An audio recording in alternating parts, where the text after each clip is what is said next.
semuanya. Kami dari kelompok 11. Saya Giska Studi Rumus Pitasari dari NIM 45. Dan saya Lovia Mikala Putri dari NIM 50. Dan saya Cesaren Prama Bintari dari NIM 51. Pada podcast kali ini kita akan membahas sebuah tema yang cukup seru tetapi di dalamnya penuh luka, yaitu tragedi Kanjuruhan. Nah, tragedi Kanjuruhan ini itu terjadi pada tanggal 1 Oktober, tepatnya pada tahun 2022, yang menewaskan 135 orang di dalam stadion.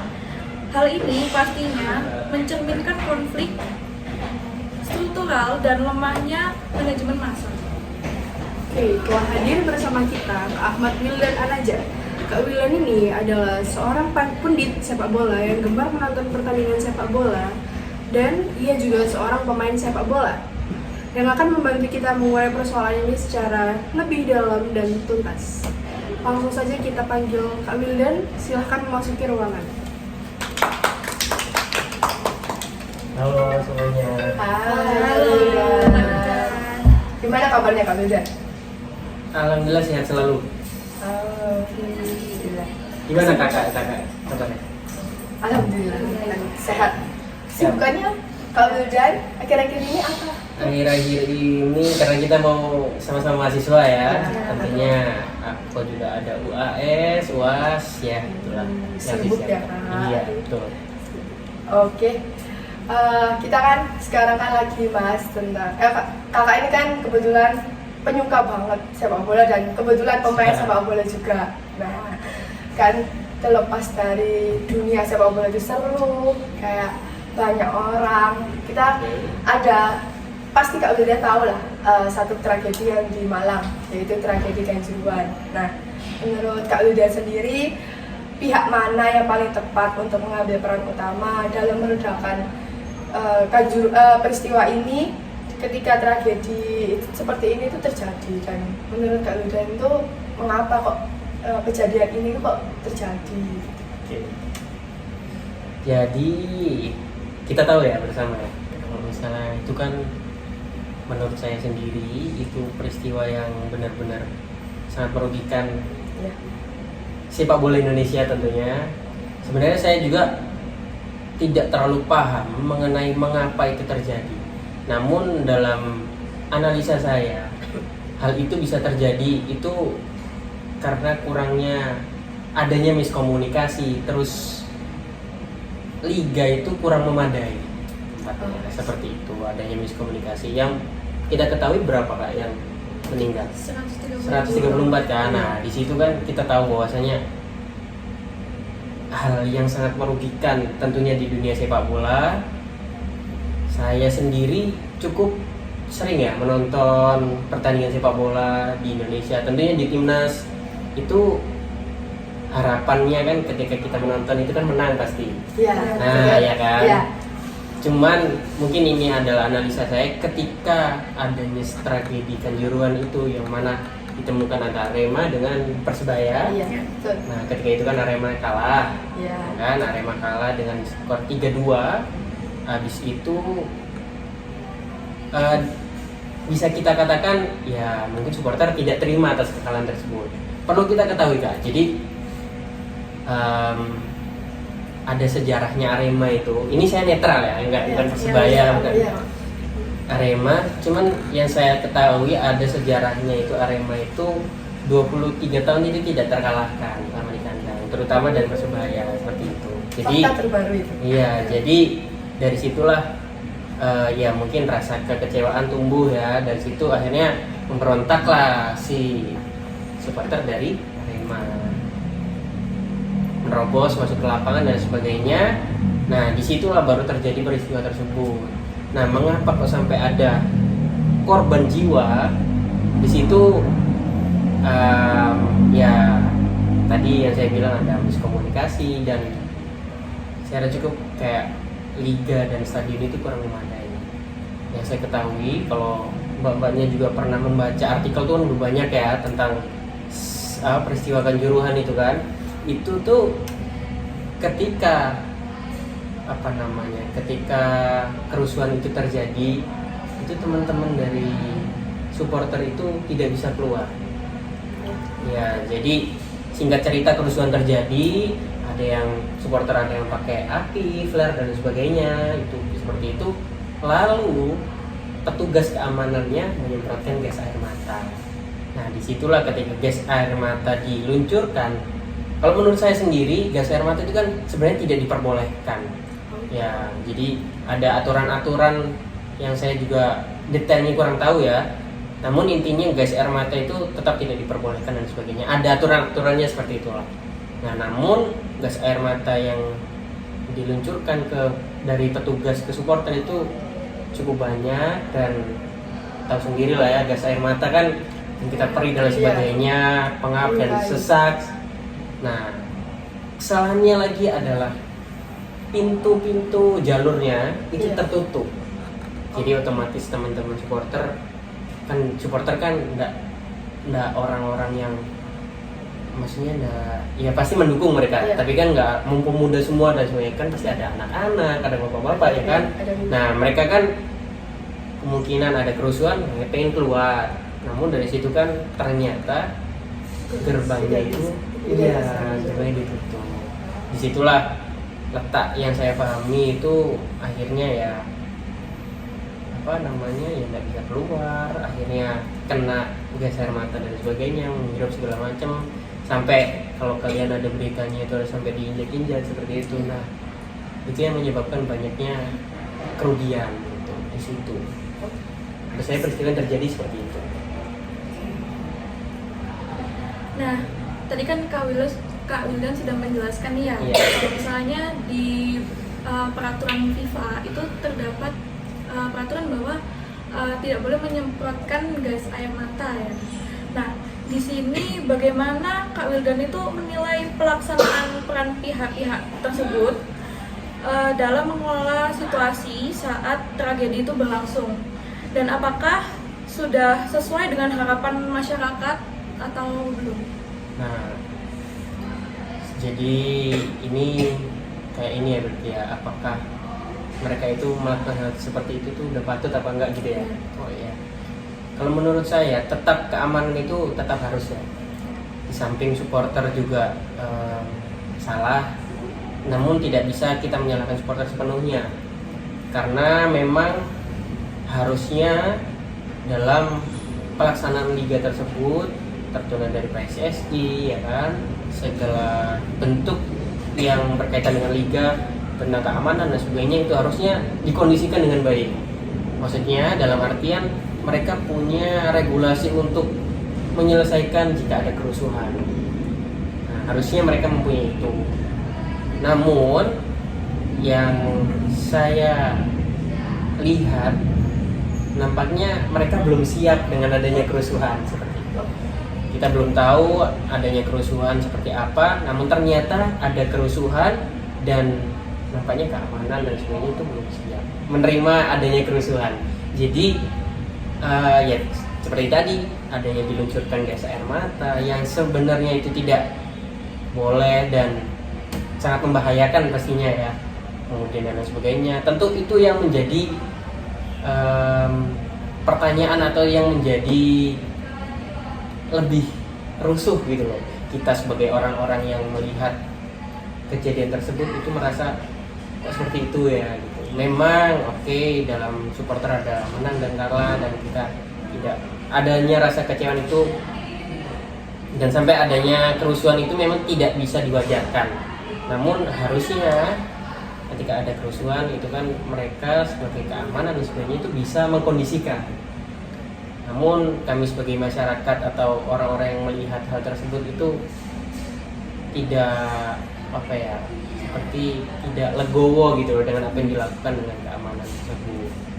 Seperti itu. Dari cerita yang dari Kak Wildan sampai ini, nah gimana menurut Kak Wildan melihat proses resolusi konflik yang udah dijalanin pasca tragedi Kanjuruhan?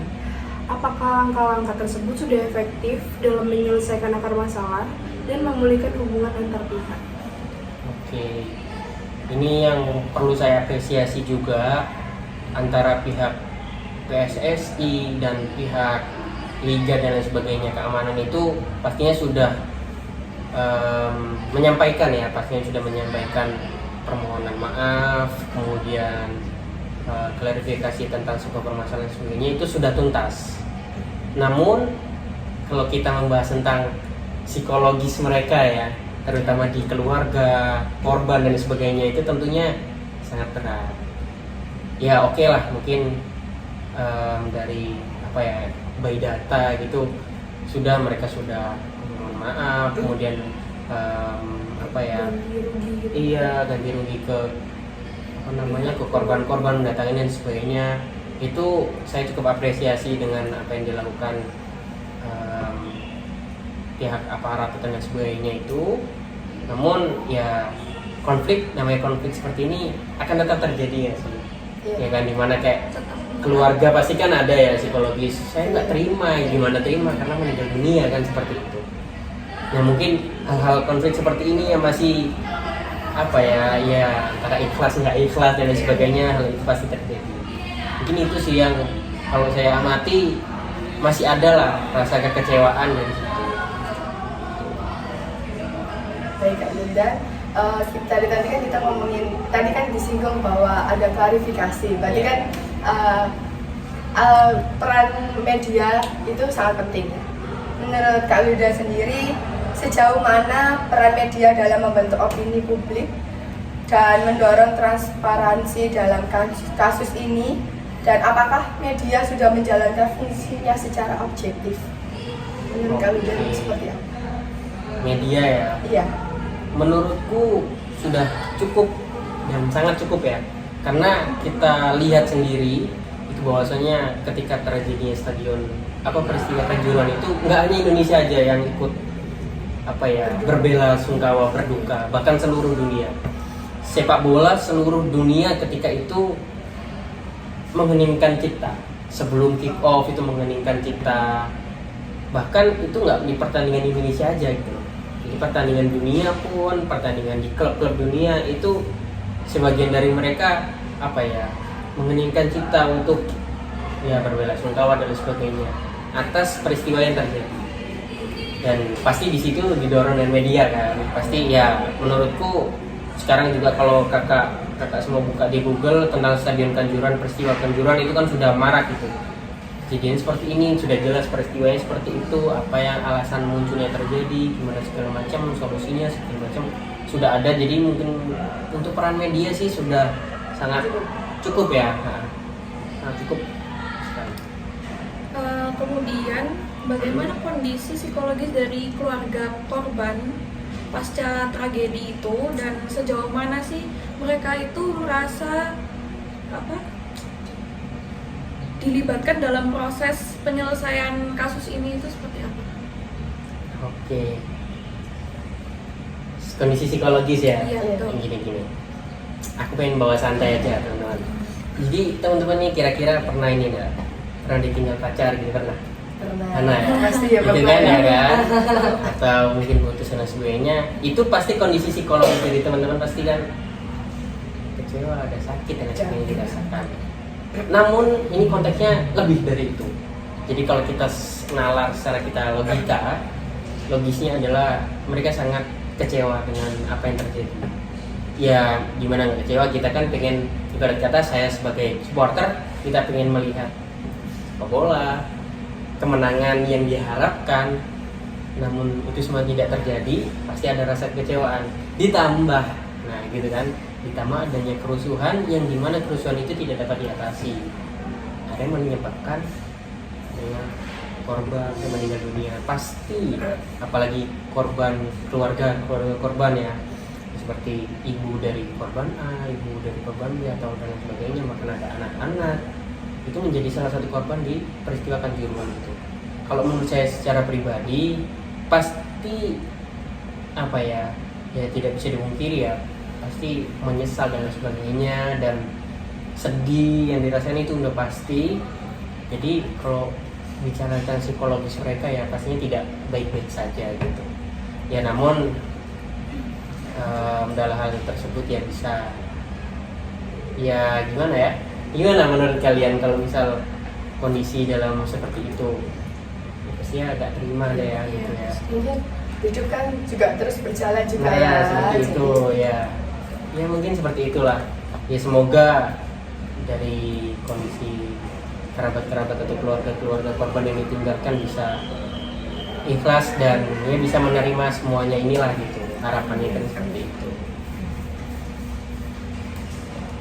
Menurut Kak Wildan nih, langkah preventif apa yang paling krusial agar tragedi Kanjuran ini yang serupa dengan Kanjuran ini tidak terulang kembali seperti itu di masa depan, khususnya dalam konteks sepak bola Indonesia? Oke. Tentunya ini untuk dua pihak ya. Pihak supporter juga dan pihak PSSI dan timnya dan lainnya. Itu adalah yang terpenting. Langkah yang paling penting adalah ketika saya berpesan kepada supporter adalah ya kita sebisa mungkin tidak menciptakan sebuah kerusuhan. Ya, itu adalah etika kita lah. Ketika kita mempunyai sebuah klub yang kita banggakan, alangkah baiknya ketika menang maupun kalah kita bisa legowo, kita bisa ikhlas. Pun rasa kecewaan pasti ada, namun tidak harus diselesaikan dengan sebuah kerusuhan. Karena itu justru merugikan, apalagi kalau kejadian Kanjuran itu kan di kandang sendiri ya. Iya. Di kandang sendiri jadi merugikan pihak dari klub, kemudian kan kebanggaannya gitu loh. Iya. Stadionnya jadi hancur dan sebagainya kan. Kalau kalian tahu ini kan seperti diisolasi gitu. Jadi stadion itu diberhentikan beberapa tahun atau beberapa bulan itu lupa saya. Itu karena Kayak sangat disayangkan. iya sangat disayangkan, pasti adanya teguran khusus seperti itu. Itu yang harus diimbau di supporter sih.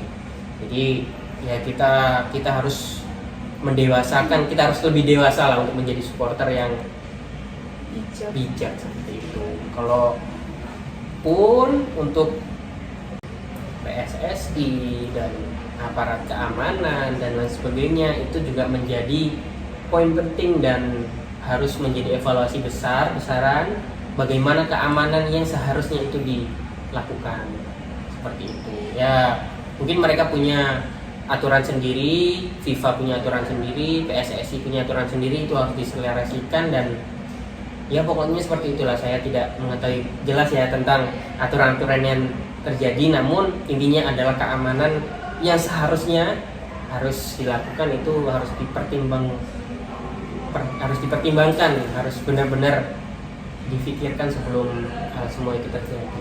Ini tuh sih yang bisa langkah-langkah teman-teman Supaya hal itu nggak terjadi lagi. Betul, ya benar-benar himbauan lah. Menurut Kak Wildan, nah terakhir pesan-pesan apa yang ingin Kak Wildan sampaikan di podcast ini untuk supporter dan mungkin penyuka sepak bola lainnya yang sama seperti Kak Wildan yang ingin terus lebih baik ke depannya atau berkembang ke depannya lagi? Oke, mungkin pesan dari saya itu ya gak jauh-jauh dari tadi ya, sama itulah. Cuman mungkin kita kan di sini sebagai pemain bola juga, Iya. kemudian penggemar sepak bola juga, supporter sepak bola juga. Jadi alangkah baiknya kita lebih dewasa lagi untuk bisa mendukung tim atau kebanggaan kita. Itu benar-benar harus mempertimbangkan sekiranya kita melakukan hal A, hal B, hal C itu apa sih konsekuensinya terjadi. Nah itu mungkin pesan saya harus benar-benar harus benar-benar dipikirkan, apalagi tentang Indonesia. Apalagi Indonesia ini kan kita sekarang lagi gencar di timnas ya, yang dimana kita menyatukan semuanya lah ya kan, untuk ya menciptakan keharmonisasian dari semua supporter. Tentunya hal itu jika di dalam negeri, pertandingan klub di dalam negeri saja tidak bisa dewasa, maka bagaimana kita bisa melangkah ke depannya. Nah, gitu mungkin apa lagi Kak? Ya saya cukup kecewa aja kalau misal sebagai pemain bola, terutama jika ada kejadian seperti itu lagi, nauzubillah, jangan sampai ada kejadian seperti itu lagi karena benar-benar sangat merugikan sepak bola Indonesia ke depannya. Iya, benar. Kasihan generasi-generasi muda yang akan menjadi pemain sepak bola yang kita itu kan gini kan. Kalau kakak tahu itu Indonesia itu cukup ini penggemar sepak bola itu cukup apa ya? Cukup banyak. Benar, cukup banyak. Kemarin itu kalau kakak lihat di beberapa berita itu ada sampai kita itu 8,1 juta itu orang. Iya, jadi Besar. dari apa ya? Kan ada kan negara-negara yang apa langganan Piala Dunia itu pasti mereka udah banyak dong apa penggemar dan kita ini tidak pernah belum berajang di Piala Dunia, kemudian namun kita bisa apa ya menyamaratakan supporternya itu kan cukup luar biasa. Jadi keren. alangkah baiknya kita sebagai supporter berdewasa untuk menciptakan sepak bola Indonesia yang lebih maju gitu lah. Itulah mungkin pesan yang bisa saya sampaikan seperti itu. Keren sekali kami Gitu jadi. ya. Mungkin dari kita segitu aja. Terima kasih Ya. Kak Wildan telah Ya. meluangkan waktunya dan mungkin segitu aja teman-teman podcast dari kita. Sampai berjumpa di lain hari dan lain waktu. Bye bye. Coba doakan timnas lolos Piala Dunia ya. Amin. Amin.